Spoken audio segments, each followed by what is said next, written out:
स्वागत है दोस्तों स्टडी फॉर यूपीएससी में। आज हम लोग यूपीएससी जो पीटी 2026 में आने वाला है उसके लिए करंट अफेयर देखेंगे, जिसमें हम टॉपिक वाइज देखने जा रहे हैं। ठीक है, जिसमें पहला जो हम लोग देखेंगे प्लेसेज इन न्यूज। इसका लगभग हम 5 से 7 वीडियो या हो सके तो 10 वीडियो मई तक के लिए बनाएंगे। चूँकि छोटा छोटा वीडियो होता है तो 10 वीडियो मुश्किल से हमको लगता है कि 100 मिनट के आसपास का होगा। ठीक है,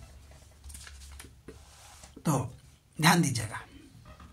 अच्छा, एक और बात कि इसको बनाने में अब हो ये रहा है कि मेरे पास उतना टेक्नोलॉजी तो है नहीं कि बड़े बड़े बोर्ड का उपयोग किया जाए, तो जितना संभव हो सका हम उसके अनुसार से करने की कोशिश कर रहे हैं।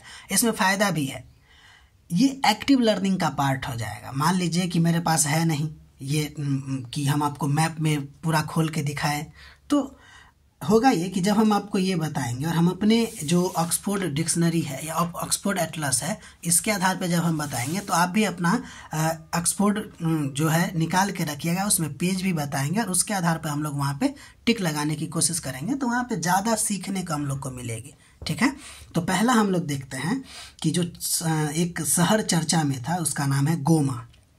ये जो गोमा शहर है, पहली बात तो ये देख लेते हैं कि जो लिखे हैं और फिर उसको हम मैप में देखेंगे, या फिर पहले हम लोग मैप में भी देख सकते हैं। तो देखिए, गोमा जो शहर है ना वो कांगो लोकतांत्रिक गणराज्य का एक शहर है।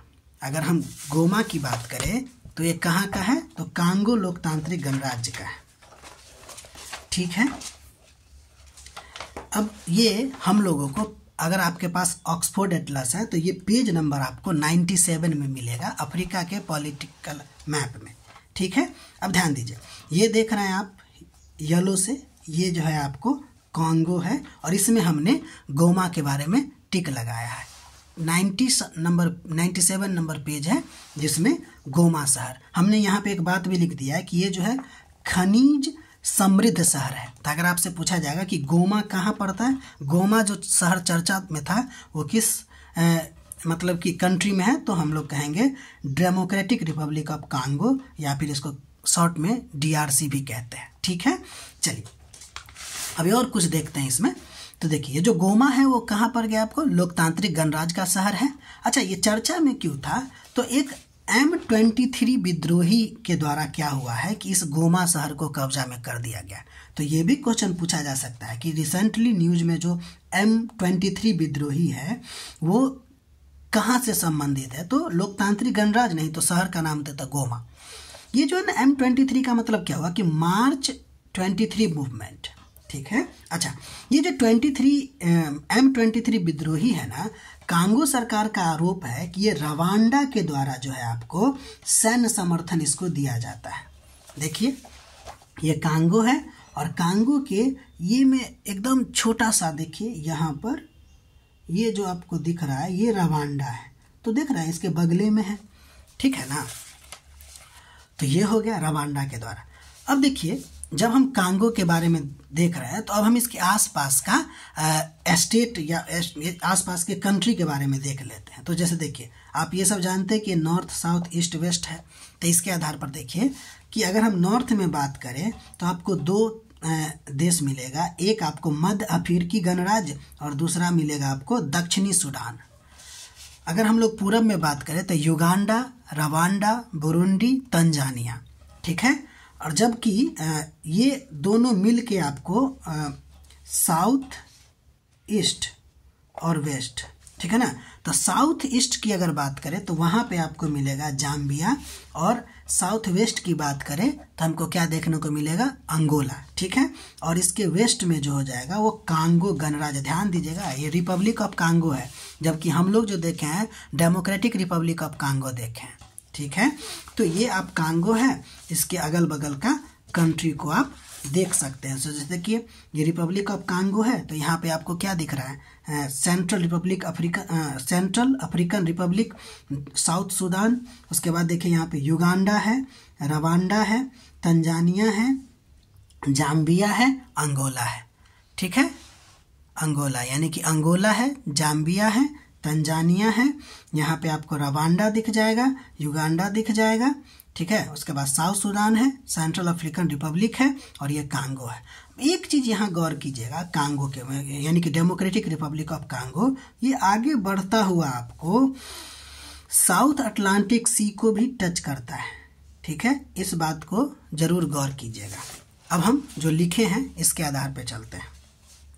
अच्छा, इसमें कुछ जो कुछ देश है उसकी हम राजधानी की बात कर लेते हैं। जैसे अगर युगांडा की राजधानी बोला जाए तो कंपाला, रवांडा की अगर बात किया जाए तो किगाली, तंजानिया की बात किया जाए तो डोडोमा, रिपब्लिक ऑफ कांगो की बात किया जाए तो ब्राजीविल और डीआरसी यानी कि डेमोक्रेटिक रिपब्लिक ऑफ कांगो की बात किया जाए तो किनशासा होगा।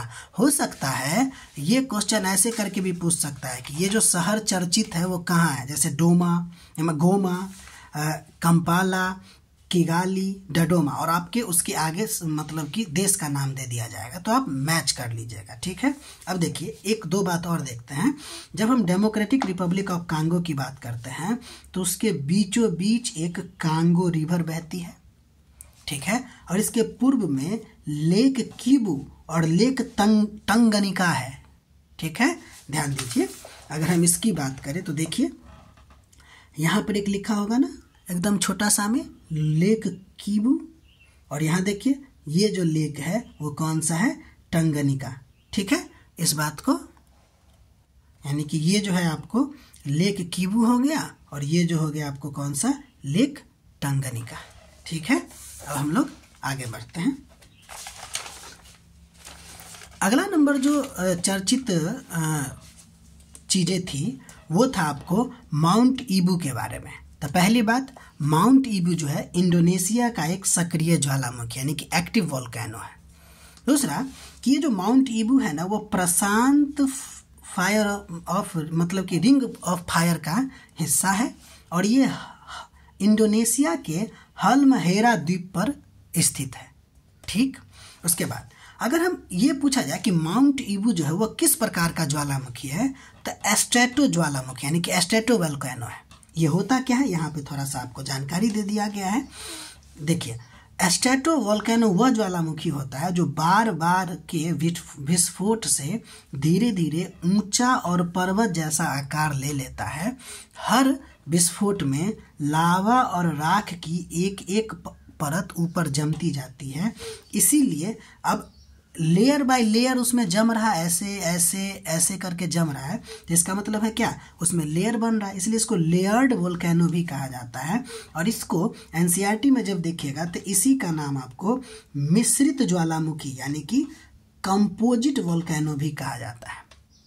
इसी को आपको कंपोजिट वोल्केनो भी कहा जाता है। इन्हीं ज्वालामुखियों से आपको इन ज्वालामुखियों से वेसाल्ट की अपेक्षा अधिक ठंडा और श्यान यानी कि गाढ़ा या चिपचिपा लावा निकलता है। यानी कि अगर आपसे पूछा जाए कि स्ट्रेटो वोल्केनो से किस प्रकार का लावा निकलता है, तो थोड़ा सा ठंडा होता है वेसाल्ट की अपेक्षा। अब ये क्या होता है हम ज्वालामुखी में पढ़ेंगे, फिलहाल यहाँ पे अत्यधिक ठंडा और श्यान यानी कि गाढ़ा जो लावा निकलता है वो किससे निकलता है, तो स्ट्रेटो वोल्केनो से, ठीक है। चलिए अब हम लोग इसको देख लेते हैं कि ये मैप में आपको कहाँ है। चलिए तो देखते हैं, आपको पेज नंबर 76 दिख रहा होगा और इसमें देखिए यहाँ पे ये पैसिफिक ओशन है। इसके बगल में यहाँ देखिए लिखा हुआ है एक बड़ा में INDONESIA इंडोनेशिया, ठीक है।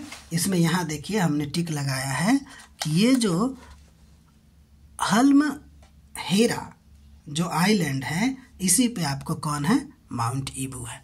आप देखने की कोशिश कीजिएगा कि इसके अगल बगल में कौन कौन सा पैसेज है, ठीक है। अब हम आगे बढ़ते हैं। अगला नंबर है राफा क्रॉसिंग, ठीक है। राफा क्रॉसिंग ये भी इम्पोर्टेंट है, तो ध्यान दीजिएगा कि ये जो राफा क्रॉसिंग है, क्रॉसिंग क्या होता है, एक जगह से दूसरे जगह तक आने जाने के लिए या माल ढोने के लिए जगह। तो गाजा पट्टी और मिस्र के बीच स्थित है आपको राफा क्रॉसिंग।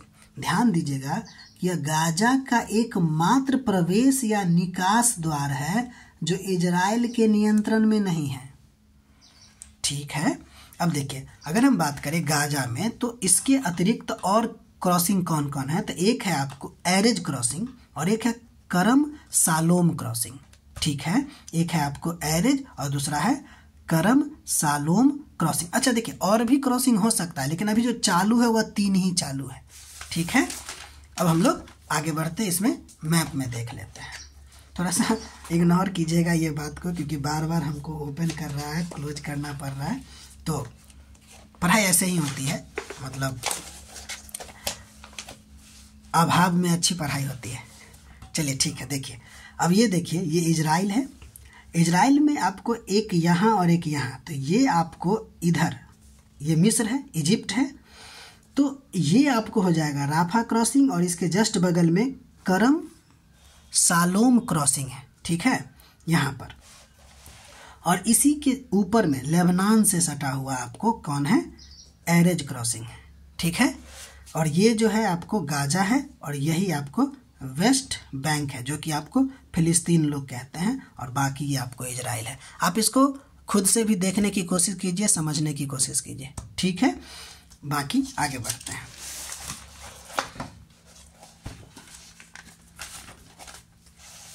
अगला नंबर जो है वो आपको कोलंबिया चर्चा में था। कोलंबिया चर्चा में क्यों था, तो देखिए यहाँ पर जो वामपंथी गोरिल्ला, अच्छा गोरिल्ला एक वार सिस्टम होता है जिसमें लोग छुप के वार करते हैं, तो वामपंथी गोरिल्ला के खिलाफ युद्ध की कसम खाई, यानी कि कोलंबिया की जो सरकार है ना, कहा ये जो वामपंथी गोरिल्ला है ना, इसको हम ख़त्म करके ही मतलब ख़त्म करने की कोशिश करेंगे, और इसके लिए उसने आपातकाल की घोषणा कर दिया। ठीक है, तो इसलिए कोलंबिया चर्चा में आ गई। तो अब हम कोलंबिया के आसपास के बारे में बात करते हैं। अब देखिए, जब आप कोलंबिया को देखिएगा तो कोलंबिया के ऊपर में आपको दिखेगा, उत्तर में पनामा शहर है और कैरिबियन सागर आपको दिखेगा। जबकि आप अगर इसके मतलब कि पूरब में देखिएगा, ईस्ट में, तो वेनेजुएला और ब्राज़ील देखने को मिलेगा, और अगर इसके वेस्ट में देखिएगा तो प्रशांत महासागर देखने को मिलेगा, और उसके नीचे पेरू और इक्वाडोर देखने को मिलेगा। तो ये इसका क्या हो गया, साउथ नॉर्थ ईस्ट वेस्ट के बारे में, कि इसके अगल बगल में कौन सा पड़ोसी या नेबर कंट्री है। अब आगे देखिए, कोलंबिया की बात जब कीजिएगा तो आपको ये एक 2 महासागर वाला देश हो गया। एक था आपको कैरिबियन सागर और प्रशांत महासागर। ध्यान दीजिए, ये स्टेटमेंट में अगर पूछ दिया जाए कि कोलंबिया जो है वह कैरिबियन सागर और प्रशांत महासागर से टच करती है, तो ये आप आंसर में सही मारिएगा। इसके अलावा इस देश से आपको एंडीज पर्वत श्रृंखला भी गुजरती है। इसके अलावा अमेजन जंगल का हिस्सा भी आपको दक्षिण कोलंबिया में है। तो ये स्टेटमेंट क्वेश्चन बन सकता है। यहाँ का एक प्रमुख नदी का नाम है मगडेलना रिवर, और एक है काउका रिवर। ठीक है, ये ध्यान दीजिए, ये जो है ना काउका, ये आपको इसी का सहायक या ट्रिब्यूटरी नदी है। ये बहुत ही फेमस नदी है। ठीक है, जब हम रिवर पढ़ेंगे तो उसमें इसको जरूर देखेंगे, 100% देखेंगे। मैंने नोट बना के रखा है पहले से। ठीक है, अब हम इसका मैप देख लेते हैं।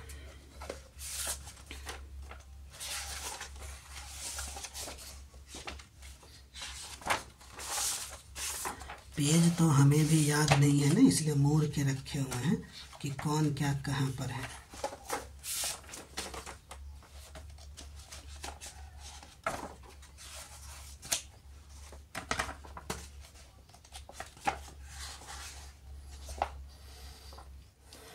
अच्छा, मिल तो नहीं रहा है, तो इसके आधार पर हम लोग यही देख लेते हैं। जैसे देखिए, यहाँ पे आपको कोलंबिया है। ठीक है, जिसकी राजधानी आपको बोगोटा मिलेगा। अब देखिए, ये आपको यहाँ पर आपको मिल जाएगा क्या, पैसिफिक ओशन, और यहाँ देखिए कैरिबियन सी है। इसके बगल में देखिए वेनेजुएला है, इधर आपको पेरू और ब्राज़ील आपको दिखेगा, इक्वाडोर दिखेगा। ठीक है, तो ये सब आप ध्यान रखिएगा। ठीक, अब हम लोग आगे बढ़ते हैं। अब जो इम्पोर्टेंट है वो आपको पलामू टाइगर रिजर्व है। ठीक है, अच्छा ये चर्चा में क्यों था, तो ये चर्चा में इसलिए है क्योंकि यहाँ पे घटती हुई बाइसन, जिसको हम लोग भारतीय भाषा में गौर भी कहते हैं, कि आबादी को पुनर्जीवित करने के लिए एक अध्ययन शुरू हुआ। कहाँ, पलामू टाइगर रिजर्व में। ठीक है ना, ये गाय या फिर आप कहिए तो भैंस दो के जैसा प्रजाति होती है, बाइसन शाकाहारी होता है। पलामू टाइगर रिजर्व के बारे में देखते हैं कि यह छोटा, पहली बात ये कहाँ पड़ता है, तो छोटा नागपुर के पठार के पश्चिम में स्थित है। स्टेटमेंट ध्यान रखिएगा कि पलामू टाइगर रिजर्व के बारे में अगर पूछ दिया जाए कि पलामू टाइगर रिजर्व के बारे में निम्नलिखित कथनों पर विचार कीजिए कि यह छोटा नागपुर के पश्चिम भाग में है, तो ये सही होगा। दूसरा, यह जो रिजर्व है ना पलामू टाइगर रिजर्व, वह एक बेतवा नेशनल पार्क का हिस्सा है। ठीक है, अब देखिए इस रिजर्व से ना एक बुढ़ा नदी है जो एक सदाबहार नदी है और वो एकमात्र नदी है जो इस पलामू टाइगर रिजर्व से गुजरती है। इस तीनों सेंटेंस को भूलिएगा मत, इसको हम लोग सवाल में यूज करेंगे। ठीक है, कुछ और बात करते हैं पलामू टाइगर रिजर्व का। और ये तो भाई अगर मान लीजिए कि यूपीएससी इसमें तो बढ़िया क्वेश्चन पूछ सकता है, जिसको कॉरिडोर कनेक्टिविटी कहते हैं, कि पलामू टाइगर रिजर्व जो है आसपास के बाघ आवासों जैसे बांधवगढ़, संजय धुबड़ी, कान्हा और अचान कमार, इस सब के साथ कॉरिडोर समर्थन करता है। यानी कि कॉरिडोर कनेक्टिविटी है। इसका क्या मतलब हुआ कि यहाँ से पलामू टाइगर रिजर्व से बाघ आपको बांधवगढ़ में, यहाँ से संजय धुबड़ी या फिर अचान कमार या फिर बांधवगढ़ एक दूसरे मतलब कि टाइगर रिजर्व में आया जाया जा सकता है। इसी को बोलते हैं कॉरिडोर कनेक्टिविटी। ये बहुत ही इम्पोर्टेंट फैक्ट बन सकता है। जैसे देखिए अगर मान लीजिए कि बीच में आपको हो जाएगा पलामू टाइगर रिजर्व, तो और किससे ये कनेक्ट करता है, तो ये देखिए उत्तर में आपको वाल्मीकि टाइगर रिजर्व से, आपको पूरब में हजारीबाग डालमा टाइगर रिजर्व से, इसके अलावा इधर देखिए तो सिमलीपाल सतकोसिया मतलब दक्षिण में, और इधर संजय धुबड़ी। ठीक है, ये कनेक्टिविटी इसका है। देखिए हम इसको ये पेज मोड़ के रखे हैं। हाँ, ध्यान दीजिए। जैसे देखिए ये आपको जो यहाँ दिख रहा है ये पत्ता के जैसा, अब देखिए ये जो ऐसे है ना ट्रायंगल वाला, वो आपको टाइगर रिजर्व के बारे में बताता है। तो यहाँ देखिए पलामू लिखा हुआ है ना, पलामू। अब ध्यान दीजिए पलामू के आगे बांधवगढ़, इससे इधर संजय, इससे इधर कान्हा, इधर आपको अचानक क्या नाम है यार इसका जो नाम है आपको अचान कमार। ठीक है, इसके अलावा आप बिहार के तरफ देख सकते हैं कि इधर आपको भीम बांध भी दिखेगा। ठीक है ना, तो ये सब आपको एक दूसरे के साथ कॉरिडोर कनेक्टिविटी करता है। ठीक है, ये क्या करता है, आपको कॉरिडोर कनेक्टिविटी करता है। ठीक है, इस बात को आप गौर कीजिएगा। ठीक है, अब इसमें कुछ हम लोग इम्पोर्टेंट चीज़ देखते हैं जो बहुत ही इम्पोर्टेंट है। एक है बायोडाइवर्सिटी कंजर्वेशन। तो इसका दो तरीका होता है, एक आपको इन सीटू होता है और दूसरा होता है आपको एक्स सीटू। ठीक है, ध्यान देते हैं इन सीटू क्या होता है कि जानवरों को उनके प्राकृतिक आवास पर संरक्षण करने को इन सीटू कंजर्वेशन कहते हैं, और एक्स सीटू जो है वो आपको जानवरों को प्राकृतिक आवास से निकाल कर किसी अन्य जगह पर सुरक्षित करने को हम लोग क्या बोलते हैं, एक्स सीटू कंजर्वेशन। अब देखिए इन सीटू में उदाहरण याद रखिएगा। हो सकता है कि उदाहरण के तौर पर आपको पूछा जाए कि निम्नलिखित में से कौन एक्स सीटू कंजर्वेशन है या निम्नलिखित में से कौन इन सीटू कंजर्वेशन है का उदाहरण है। तो इन सीटू में आपको नेशनल पार्क यानी कि राष्ट्रीय उद्यान आएगी, वन्य जीव अभयारण्य यानी कि वाइल्ड लाइफ सेंचुरी आएगी, बायो रिजर्व यानी कि बायोस्फीयर रिजर्व आएगा, टाइगर रिजर्व भी आ जाएगी, और पवित्र वन यानी कि सेक्रेड ग्रुप्स भी इसमें आएंगे। किस में, इन सीटू में। जबकि एक्स सीटू की अगर बात करें तो इसमें आपको जू यानी चिड़ियाघर, वनस्पति उद्यान यानी कि बोटेनिकल गार्डन, बीज बैंक यानी कि सीड बैंक्स, जीन बैंक्स यानी कि जीन बैंक्स ही हैं, और क्रायो प्रिजर्वेशन। जब हम लोग साइंस टेक पढ़ेंगे ना तो उसमें आपको बताया जाएगा कि क्रायो का मतलब होता है लो टेम्परेचर। तो हम लोग ना क्रायो टेक्नोलॉजी भी पढ़ेंगे। तो क्रायो प्रिजर्वेशन का मतलब होता है कि लो टेम्परेचर पर इसको उसके जीन को संभाल के रखना। ठीक है, तो उम्मीद है आप ex situ in situ conservation पर समझ गए होंगे। ध्यान दीजिए ये सब चीज़ जो एक्स्ट्रा चीज़ हम बता रहे हैं ना, ये हम जो लेक्चर 1, 2, 3 करके जो लिख रहे हैं उसमें भी डिटेल से हम लोग अध्ययन करेंगे, लेकिन ये भी आपको एक्स्ट्रा जानना चाहिए। जो रिवीजन करने में क्या जाता है, बार बार रिवीजन करेंगे हम लोग, ठीक है ना। लेकिन अगर आपको पूरी तरह से विस्तृत नोट बनाना हो तो आप लेक्चर देखिए, 4 से 5 महीना में लगभग हम लोग 3-4 सब्जेक्ट को ज़रूर कंप्लीट कर लेंगे, ठीक है, और भी बेहतरीन ढंग से। 10 से 15, 20-25 मिनट का वीडियो बनेगा, इससे ज़्यादा नहीं, ठीक है। तब तक के लिए अपना ख्याल रखिए और ऐसे ही देखते रहिए, और अगर आपको अच्छा लगे तो सब्सक्राइब कीजिएगा। और एक चीज़ और हम कहना जा रहे हैं कि देखिए, मेरे पास तो इतना टेक्नोलॉजी है नहीं कि हम आपको बार बार हमको इधर से उधर चेंज करना पड़ रहा है, तो आप लोग प्लीज़ इसको इग्नोर कीजिएगा, ठीक है। अच्छा लगे तो बस आप पढ़ने का कोशिश कीजिए, ठीक है। Thank you.